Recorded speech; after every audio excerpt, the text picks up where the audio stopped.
Forest Ethics is an amazing group of people in Canada and the United States and Chile who are working to protect what's left of the world's endangered forests in pretty unconventional ways. We work with business and try and convince major companies like Staples and Home Depot and Victoria's Secret to change their buying practices and to use their influence and power to help protect forests on the ground in critical areas.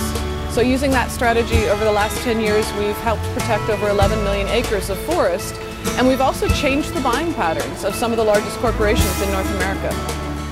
Originally, I started Forest Ethics because I saw really what was a failure of democracy in Canada. I was involved in the protests in Clayoquot Sound in the early 90s, where over 10,000 people came to protest clear-cut logging in the temperate rainforest, and over 1,000 people were arrested.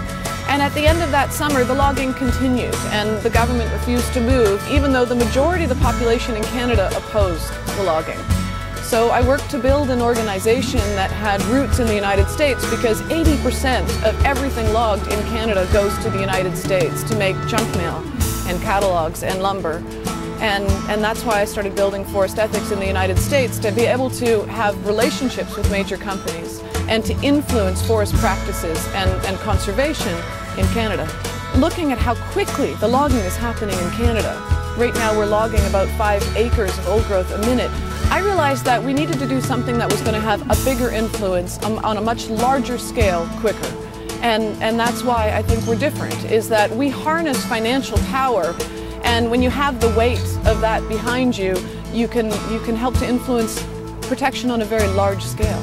As an organization, some of the biggest hurdles that we've faced are being virtual.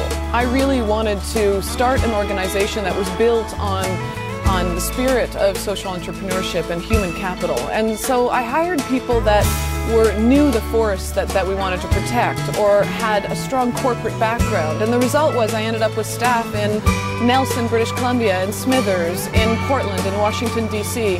And we became very spread out very quickly. And so learning to operate in that virtual environment, but create a strong team, and create a cross-border team between Canada and the United States, and the United States and Chile, has been critical to our success. I'd also say that one of the hurdles that I've had to overcome in this work is being a very young woman across the table from predominantly male First Nations chiefs who I was negotiating with, debating, the premier of the province, or being in boardrooms with logging companies and being the only woman in the room and the youngest person in the room. And that can be very difficult. People want to do the right thing.